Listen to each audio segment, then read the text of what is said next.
Hello, this is JD Stevens, and I want to welcome you to the Young Writers Hymn Writing Series.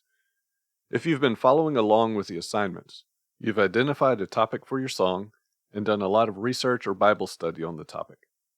In this lesson, we are going to build on that and think about the specific message we want to communicate with our song and what we want that message to accomplish. So, when you selected the topic for your song, we said you weren't ready to write because you needed to dig in and do some Bible study. But now you have studied and gathered a lot of information and captured a lot of thoughts related to the topic. So now you're ready to write your song, right? I mean, you could. You could write your song at any point, but your song will have less of an impact if you just dive right in without a plan. And you may be frustrated later during the process as you struggle to put the whole thing together.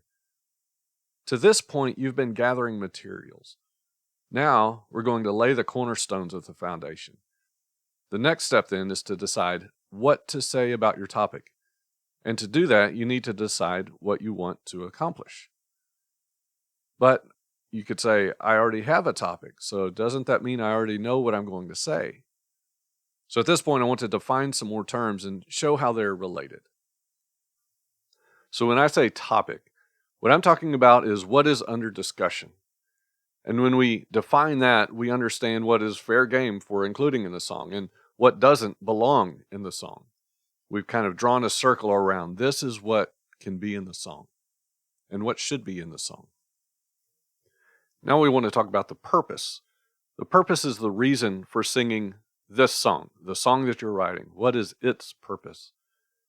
And a question that you can ask yourself to help define your purpose for the song is, what will be different for the singer after singing it?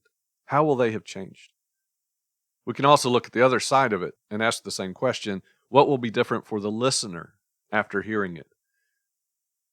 Then the message. The message connects the topic to the purpose. The message is the active part of the song's fundamentals. If we were diagramming a sentence, the topic would be the subject, the purpose would be the object of the sentence, and the message would be the predicate. So let's do an exercise to illustrate the difference between these and to show you why you need to know what each one is. We'll examine 3 songs that are all on the same topic and figure out their messages and purposes. You may not believe this, but I wrote this first song in less than a minute. Here's our first song. Jesus is King, Jesus is King, Jesus is King, Jesus is King.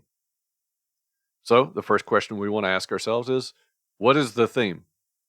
Clearly, the theme is Jesus is King. Now, what is the message?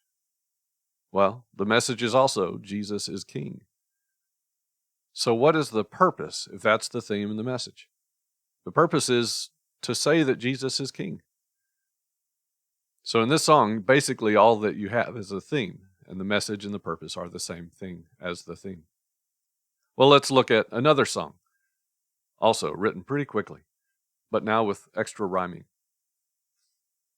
Jesus is King, Jesus is King, Jesus is King, that's why I sing. Okay, so this song is a little different from the last one. But wait, there's more. Verse 2. Jesus is King, Jesus is King, Jesus is King, I love my King. So what is the theme of this song? Still the theme is Jesus is King. What's the message? There is something more to the message. Jesus' kingship provokes a response in me. Specifically, that response is love and singing. So what is the purpose, though? Well, the purpose is basically to say what the song says. The purpose is to say that Jesus is King, and this is how I respond to that. There's not a secondary purpose or a purpose that it drives towards. Now, are these songs scriptural? And we talked about that last time. Yes, these songs are very scriptural. Do they say good things? Yes, they do. They say very good things. We just need to understand what these songs are and what they aren't. These songs are starting points for further contemplation. Maybe they're earworms that can echo through your mind as you go through your day. It's up to you to make that connection, though. The songs don't make the connection between their lyrics and your life very much. These are not bad songs. In fact, in the right situation, they could be very useful. Perhaps someone, maybe a child or someone just learning about Jesus, really needs to hear this simple message. They are those who need milk and not solid food. Or maybe you could think of it in this way. You're encountering a situation in your life and you think, what should I do when my friend wants me to lie for them to keep them out of trouble? Well, I've got this song in the back of my head. Jesus is king. And my friend isn't my king, so I'll obey Jesus.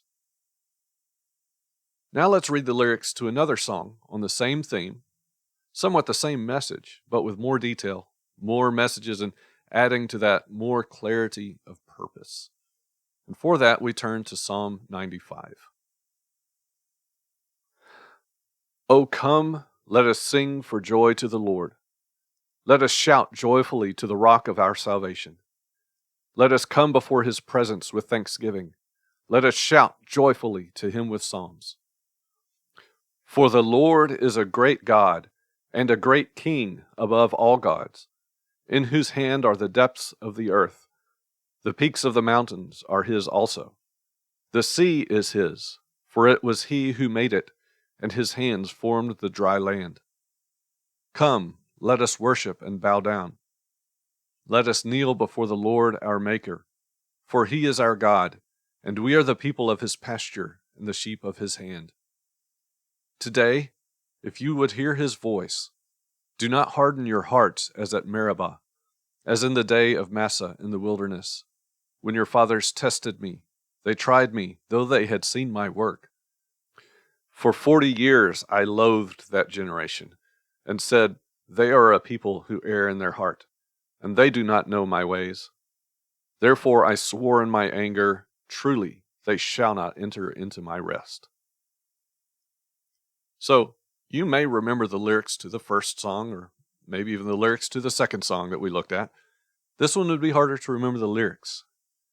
But I think you can see how much more it has in it, how much more content, how much more it supports the theme, and it has strong messages and a strong topic. So take a moment and see if you can analyze this song. And that's what it is. The Psalms are songs. Analyze it for the topic, for the message, and for the purpose. And once you've done that, then resume the video. When I analyze the song, here's what I come up with. I see the topic as being the proper response to God as King. And really, that's very similar to the first two songs. Then moving on from the topic. In analyzing a song, I think it's easier to identify the message first and then extract the purpose from the message. But in writing a new song, though, I'd suggest you identify your song's purpose and topic first, then figure out the message that connects the two. You can do them in any order, but the purpose will give you a sense of direction when drafting your song's message. But back to our exercise, analyzing Psalm 95's message. I think we find two messages and two purposes. So the first message. The message is praise the Lord for joy, salvation, with thanksgiving and humility, because he created and controls the earth, even in its extremes. And the purpose associated with that message is to encourage others to praise the Lord. Note the difference between the message and purpose. This particular purpose and message both deal with praising the Lord, but the message gives the reasons for it and the manner or attitude of that worship. Now, our second message in Psalm 95. I identify that as remember the outcome of your fathers who saw the work of the Lord and did not honor him. And the purpose of that message is to admonish others to faithful obedience. So here the message is remember what happened before so that, or your purpose is, you don't repeat their mistakes. So to sum up, the topic of Psalm 95 is the proper response to God as King. The first message is praising the Lord for joy, salvation, with thanksgiving and humility because he created and controls the earth, even in its extremes, and that purpose is to encourage others to praise the Lord. The second message is to remember the outcome of your fathers who saw the work of the Lord and did not honor him, and the purpose of that message is to admonish others to faithful obedience. Incidentally, this song has been arranged and put to music in the song Sing for Joy to the Lord. It's available at the link that I show here. Let's do some more practice and look at the song Abide with Me. First, the lyrics. Abide with me. Fast falls the eventide. The darkness deepens. Lord, with me abide. When other helpers fail and comforts flee, help of the helpless, oh, abide with me. Swift to its close ebbs out life's little day. Earth's joys grow dim, its glories pass away. Change and decay in all around I see. O thou who changest not, abide with me. I need thy presence every passing hour. What but thy grace can foil the tempter's power? Who, like thyself, my guide and stay can be? Through cloud and sunshine, oh, abide with me. So take a minute and think about what the topic, what the message, what the purpose is for this song. So I identify the topic as God being with us. It's the title, it's the first line, and it is all throughout the song. So this song is very strong on topic. There are many ways we could go with this topic, though, God being with us. But what is the message that this song has associated with that topic? Well, the message, I would say, starts with, I need God to be with me. So God being with us is the topic. I need God to be with me is the message here. We have phrases like, abide with me, Lord, with me abide. Oh, abide with me. Abide with me. I need thy presence every passing hour. Oh, abide with me. So this song is just riddled with it.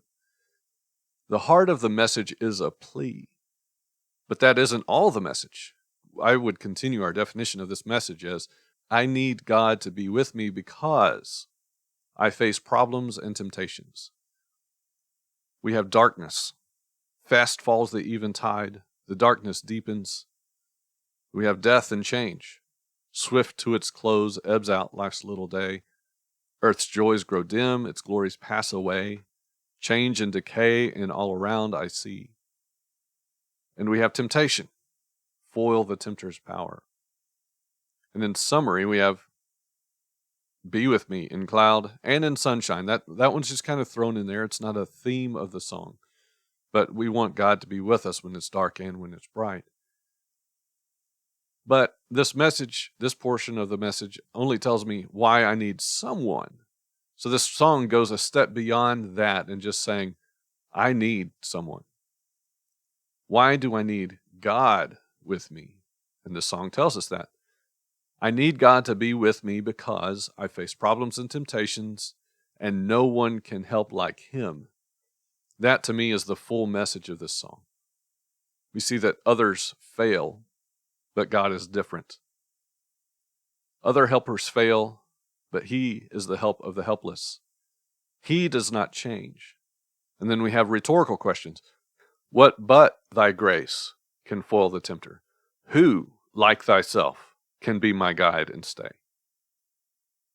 And so with this message, a very clear, powerful, well-developed message, I think the purpose is pretty clear now.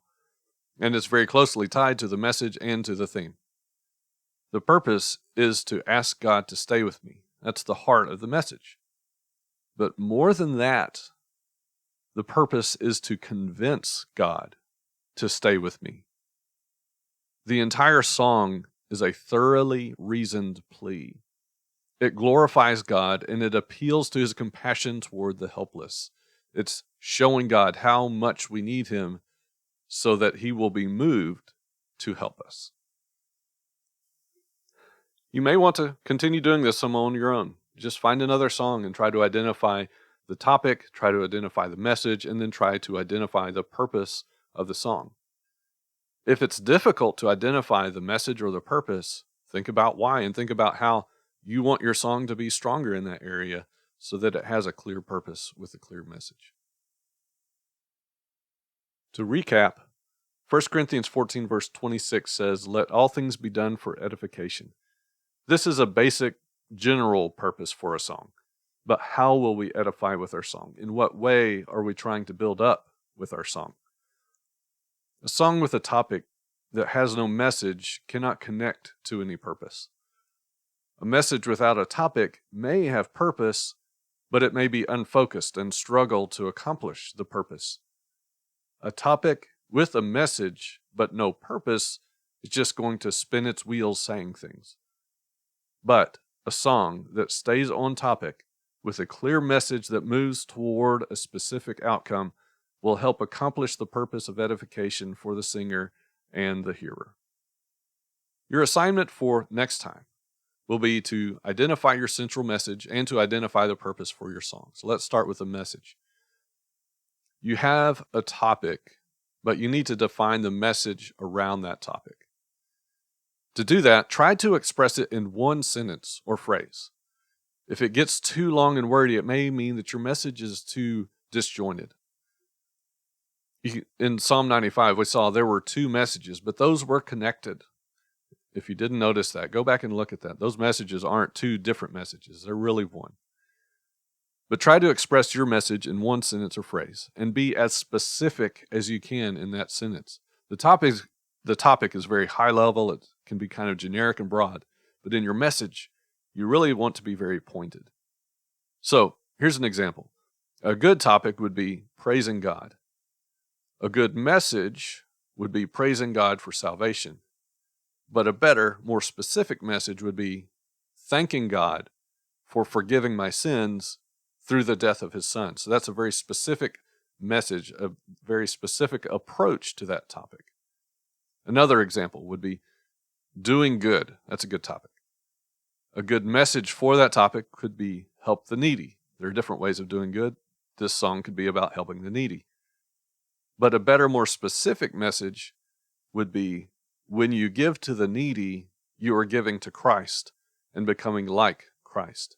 Now you've got some real tangible thoughts to work with, rather than just a very broad idea of help the needy. The second half of your assignment is to identify the purpose for your song.